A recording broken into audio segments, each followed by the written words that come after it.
Barbara with the Caring Arts Foundation, and welcome back to my Dia de los Muertos celebration. In the last video, I showed you how to make Day of the Dead shrines, and this time I'm going to show you how to cut Papel Picado. Papel Picado is a very simple project to create. It's very traditional, and there's only a few things you need, and you can make small versions and incorporate them into your mini shrines as well. So all you really need is mainly a scissors and some paper, preferably bright colored paper. I have these very bright colors. They're lightweight paper. It's not anything special. You can use construction paper just as well. You want a selection of colors. And then you're going to need some twine of some kind or string. So you can string them into something to hang, kind of a garland. And you can use them to decorate your house for Halloween and all the way through All Souls Day, because Day of the Dead starts on Halloween, October 31st, and it goes to November 2nd. So you can make these all different sizes, and I'm going to show you how to make a couple different sizes. It's the same process no matter what size you make, and they're as simple as cutting out a paper snowflake. Papel Picado is a very old Mexican tradition, and when used on Day of the Dead altars, it's believed that the holes in the paper allow a way for the souls to travel through and visit us. And they're also intended as a symbol of the fragility of life. The designs are often very elaborate, but I'm going to show you how to make a very simple version that you can do yourself and then create as many as you like. So to get started, you want to grab a bright colored piece of paper. I'm using 8.5 by 11, but it could be any size. I'm going to create a larger version. The problem is it's a rectangle and I need it to be a square. So in order to do that, I'm going to fold up the bottom corner and align it with the top and make a triangle. And then the excess piece on the right, I'm just going to cut that off.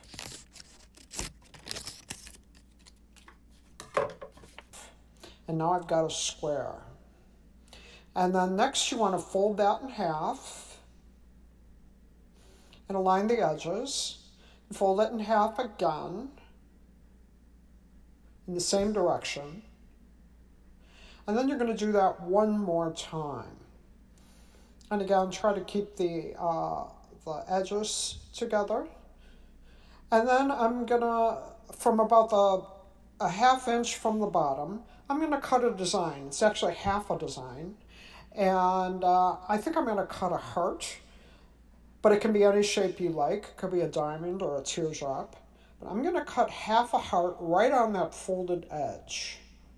And then when I open it, I get a whole heart.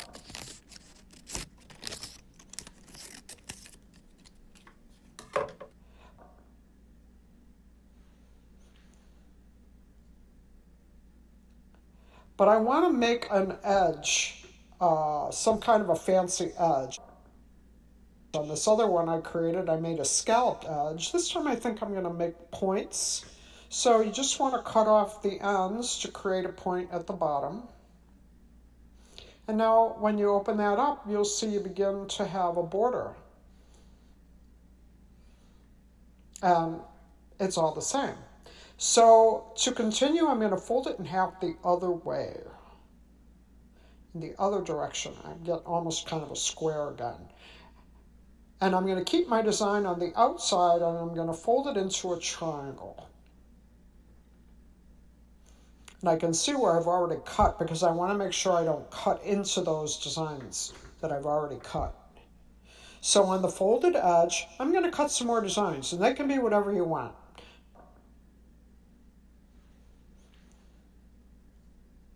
I'm going to cut a half circle and maybe a triangle, which is kind of a half of a diamond, but it can be whatever you like it to be.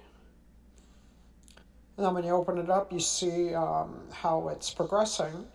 And then I want to fold it again in the opposite direction, again into a triangle. But now I have some new edges I can work with. So again, I'm going to stick to the folded edges and cut some more designs, being careful that I don't cut into anything I've already cut.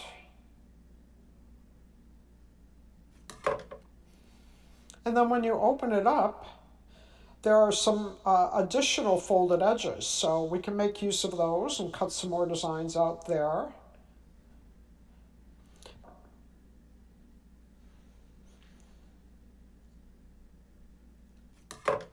But now when we open it up, we have some lovely designs, and we have kind of a plain border at the top, and we're going to make use of that.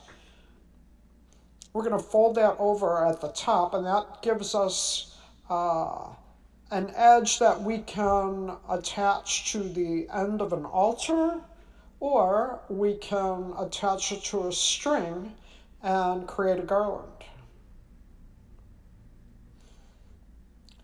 So that's our basic design. And you can make as many of those as you like, but you should make sure you use lots of nice bright colors, and you can make them as many different sizes as you like. I'm going to show you how to make a small one next. This size is perfect for a shoebox altar for Day of the Dead if you're making one of those. I have another video that shows you how to do that. But the first thing you want to do is grab another sheet of paper. Again, I'm using 8.5 by 11. And we need to get to a smaller square. So you want to fold that in half and cut it in half.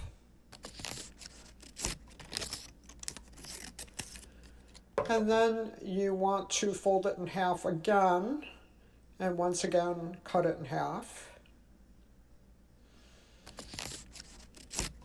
Now, if you use that size, it'll be the same as that orange one. But we're going to go even smaller. So once more, you want to cut it in half again. And this will get us close to the size we need, but we, again, need it to be a square. So you want to fold up the left corner, the left bottom corner, and align it across the top. And we're going to cut off the right side excess. And that gives us our little square to use. And then we fold it in half, just like we did the last time. And we're going to fold it in half again. And then I know it's very small, but we want to try to do that one more time.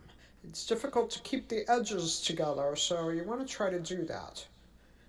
It's going to be very tiny. We're not going to make as many cuts this time. But the process is the same. So about 1/4 inch from the bottom on the folded edge, we're again going to cut a little pattern of some kind. I'm going to do a diamond this time because it's a little easier with these tiny ones. So basically it's a triangle, but when I open it, it ends up to be a diamond. There we go. And again, we want to do something with the bottom, so I'm going to cut a little scallop so we have a decorative edge. Just going to round off the bottom edge.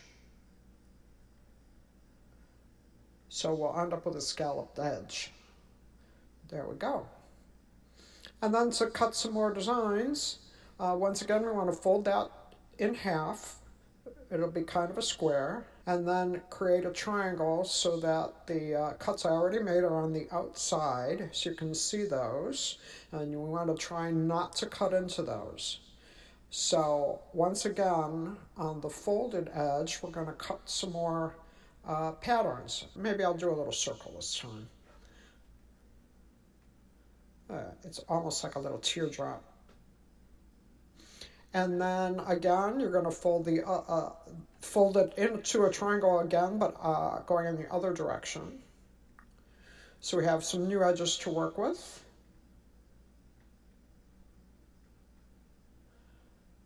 You want to cut around what we've already cut, so your cuts will be very tiny. We have a little more space if I open it up on another folded edge. So I'm going to try to cut one more tiny little cut.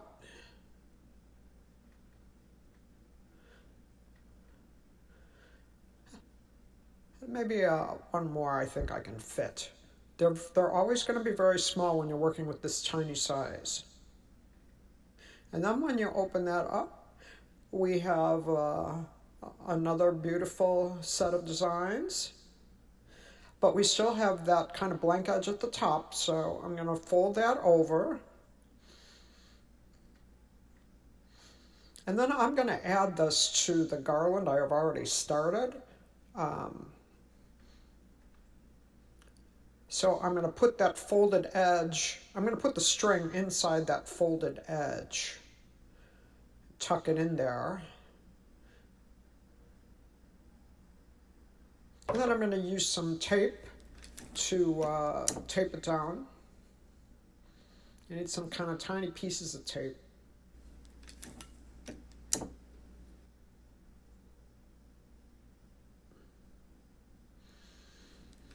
It should kind of try not to cover any of the holes. It's difficult when they're this small. I think I'll just cut a little bit of that piece of tape off, just so it doesn't cover the hole.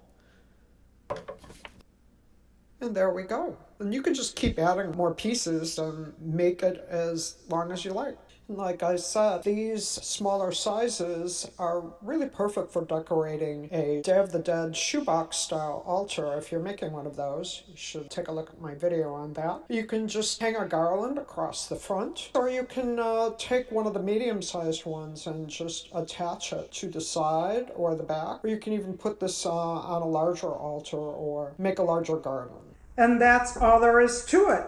Just cut a lot of these, put them together, and you can have a great Day of the Dead celebration. Enjoy!